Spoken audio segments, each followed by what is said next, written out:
Hello Gujarat news ચેનલમાં ધીરુભાઈના બધાને નમસ્કાર મિત્રો। હવે જોઈએ આજના મુખ્ય સમાચાર।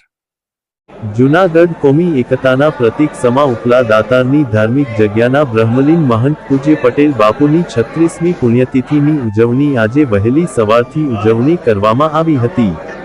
આ પ્રસંગે સમગ્ર દાતારની જગ્યાને વિવિધ રંગબેરંગી પુષ્પો સાથે ફુગ્ગાઓ તેમજ દ્રાક્ષ દ્વારા સુશોભિત કરવામાં આવી હતી। તેમજ અહીંના મહંત પૂજ્ય શ્રી ભીમબાપુ તેમજ દાતાર સેવકગણ દ્વારા બ્રહ્મલીન મહંત શ્રી પૂજ્ય પટેલ બાપાની સમાધિ તેમજ પૂજ્ય વિઠ્ઠલ બાપુની સમાધિ ઉપર પવિત્ર દ્રવ્યો જેવા કે દૂધ, ગંગાજળ, ગુલાબ જળ, અબીલ, ગુલાલ, ચંદન તેમજ પુષ્પો તેમજ વિદ્વાન બ્રાહ્મણો દ્વારા શાસ્ત્રોક્ત વિધિ અને પવિત્ર મંત્રોચ્ચાર કરી પૂજન અર્ચન કરવામાં આવ્યું હતું।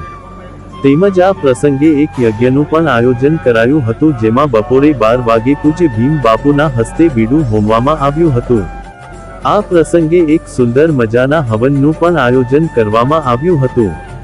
હવનમાં અનેક દાતાર સેવકો દ્વારા પવિત્ર ભૂત દ્રવ્યો દ્વારા આહુતિ આપવામાં આવી હતી। તેમજ અહીંના મહંત પૂજ્ય ભીમબાપુ દ્વારા પધારેલ સર્વે ભાવિકો માટે સુંદર મજાના ભોજન પ્રસાદનું પણ આયોજન કરવામાં આવ્યું હતું। આ પ્રસંગે પધારેલ ભક્તજનો અને દાતાર સેવકો પૂજન અર્ચન તેમજ મહાપ્રસાદ તેમજ દાતાર બાપુના દર્શનનો લાભ લઈ ધન્ય બન્યા હતા।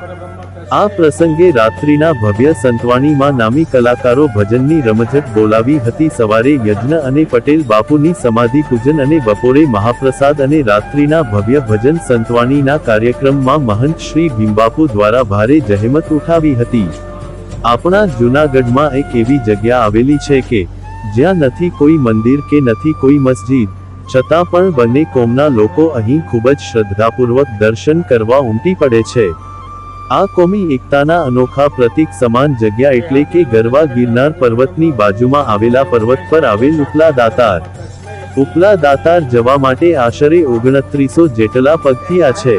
આ જગ્યા પર બિરાજમાન મહંતોનો ઉજળો ઇતિહાસ રહ્યો છે। અહીં બિરાજમાન સંતો આસન સિદ્ધ મહંતો કહેવાય છે। એક વખત આસન પર બિરાજ્યા બાદ સંતો તેમની અંતિમ ઘડી સુધી આ જગ્યા છોડીને જતા નથી અને આ પર્વતની નીચે પણ ઉતર્યા નથી। વર્ષો સુધી આ જગ્યા પર રહીને જ દાતાર બાપુની સેવા પૂજા કરે છે। ઉપલા દાતારનો ઇતિહાસ જમિયલ શાહ દાતારના નામથી ઓળખાતા સંત અહીં બિરાજમાન થયા હતા। સંત જમિયલ શાહ ઈરાનના તુસ શહેરના વતની હતા। પોતાના ગુરુના આદેશથી તેઓ માંડલિકના સમયમાં ઈસવીસન 1470ની આસપાસ જૂનાગઢ આવ્યા હતા। તેઓ ઉદાર અને ઓલિયા પુરુષ હતા। તેઓ હિન્દુ અને મુસ્લિમને સમાન ગણતા। આજે પણ તેમના ચિલ્લાને બંને કોમના લોકો આદર આપે છે। બંને કોમના લોકો અહીં દર્શનાર્થે આવે છે। જૂનાગઢના નવાબ પણ આ જગ્યા માટે ખૂબ જ આસ્થા ધરાવતા હતા।